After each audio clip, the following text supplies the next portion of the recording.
전쟁의 기술 제1부 4장 절체절명의 순간으로 자신을 밀어넣어라. 배수진 돌아갈 배를 불태워라. 1504년에 스페인의 야심만만한 19살 청년 에르난 코르테스는 법률 공부를 포기하고 조국의 식민지를 찾아 신세계를 향해 항해했다. 산토 도밍고를 거쳐 쿠바에 정복한 그는 서쪽의 땅 멕시코에 대한 소문을 들었다. 아스텍족이 지배하는 이 제국은 황금이 넘쳐나고 고산지대에 수도 테노치티틀란이 있었다. 그때부터 코르테스는 오직 한 가지 생각, 언젠가는 멕시코 땅을 정복하고 거기에 정착하겠다는 생각뿐이었다. 그 뒤 10년에 걸쳐 코르테스는 느리게나마 진급을 거듭하여 쿠바 총독의 비서관에 이어 그의 재무 담당자가 되었다. 그는 내심 기회를 엿보고 있었다. 그가 끈기 있게 기다리는 동안 스페인 정부는 다른 사람들을 멕시코에 보냈지만 대부분 돌아오지 못했다. 마침내 그에게도 기회가 왔다. 1518년 쿠바 총독 디에고 데 벨라스케즈가 그를 멕시코 원정대의 지휘관으로 임명했던 것이다. 그에게 맡겨진 임무는 먼저 떠난 탐험가들의 소식을 알아내고 금을 찾아내어 정복을 위한 토대를 다지라는 것이었다. 하지만 벨라스케즈 역시 정복에 야심 있는 인물로서 정복 사업의 완수는 자신이 직접 하기를 원했다. 그래서 자신이 통제할 수 있는 지휘관을 원했던 그는 얼마 가지 않아 코르테스를 의심하게 된다. 이 자는 똑똑한 데다 야망이 있는 것 같았다. 총독은 자신의 결정을 재고했다. 이를 눈치챈 코르테스는 벨라스케즈가 결정을 뒤집기 전에 먼저 움직여야 했다. 그는 한밤중에 11척의 선박을 이끌고 쿠바를 빠져나왔다. 해명은 나중 일이었다. 원정대는 1519년 3월 멕시코 동부 해안에 상륙했다. 그들은 베라크루즈 마을을 건립하고 아스텍족과 사이가 좋지 않은 지방 부족과 동맹을 결성하고 아스텍 황제와 최초의 접촉을 가졌다. 그러나 한 가지 문제가 이 정복자의 속을 썩였다.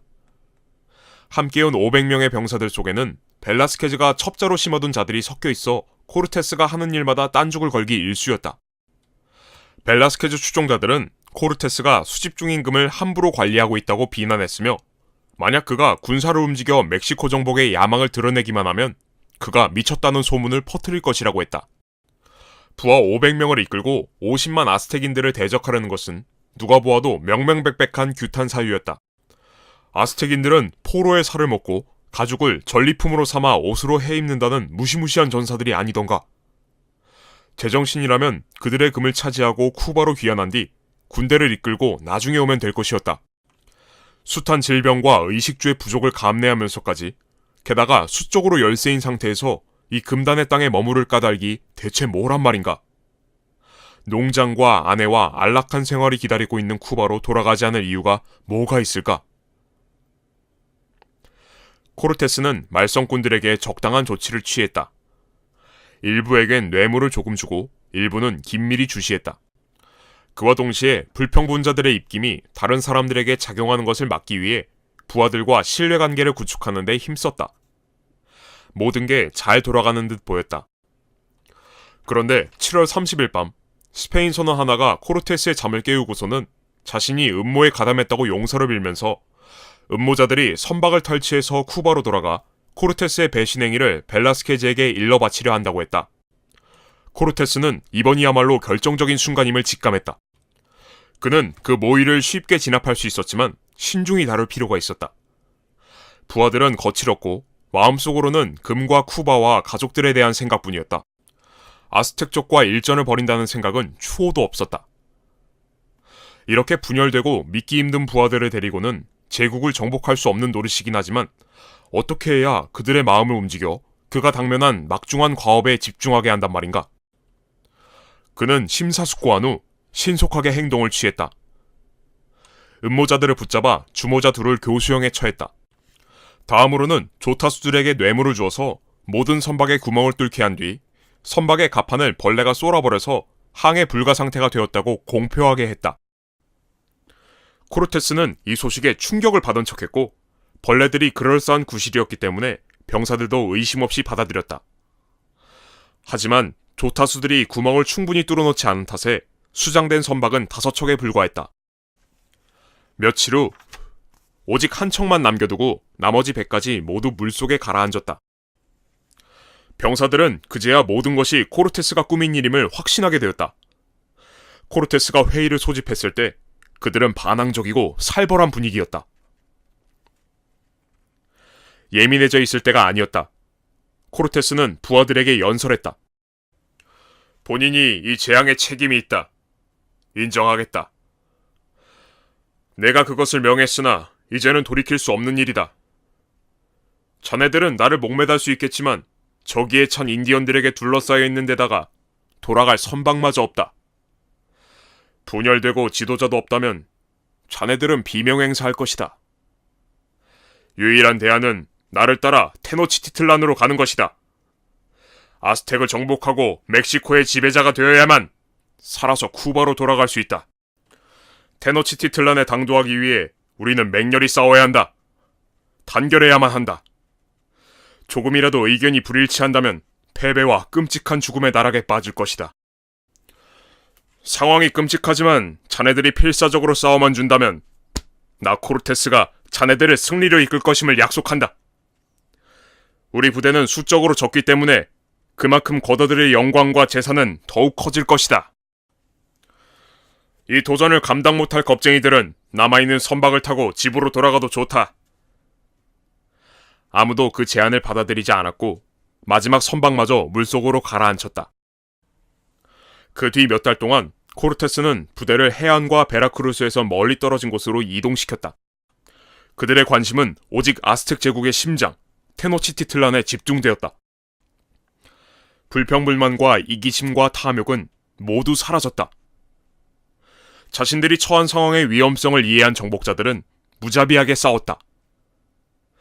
스페인 선박들이 침몰한 지 2해가 지난 뒤 인디언 동맹군의 도움을 받아 코르테스 부대는 테노치티틀란을 포위하고 아스텍 제국을 정복했다.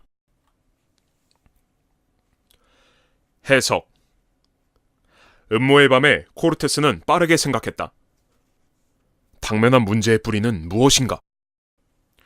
벨라스케즈의 첩자나 적개심에 불타는 아스텍인들도 그가 무릅쓴 믿기 힘든 승산도 아니었다. 문제의 뿌리는 부하들의 마음가짐과 항구에 정박한 선박들이었다. 병사들은 정신과 마음이 분산되어 있었다. 그들은 아내와 금에 대한 환상, 각자의 미래에 대한 계획 등을 생각하고 있었다. 그들 마음 한구석에는 언제나 탈출구가 있었다. 이 정복 사업이 제대로 되지 않는다면 집으로 가면 된다는 생각 말이다. 항구에 정박한 선박들은 단순히 교통수단이 아니었다.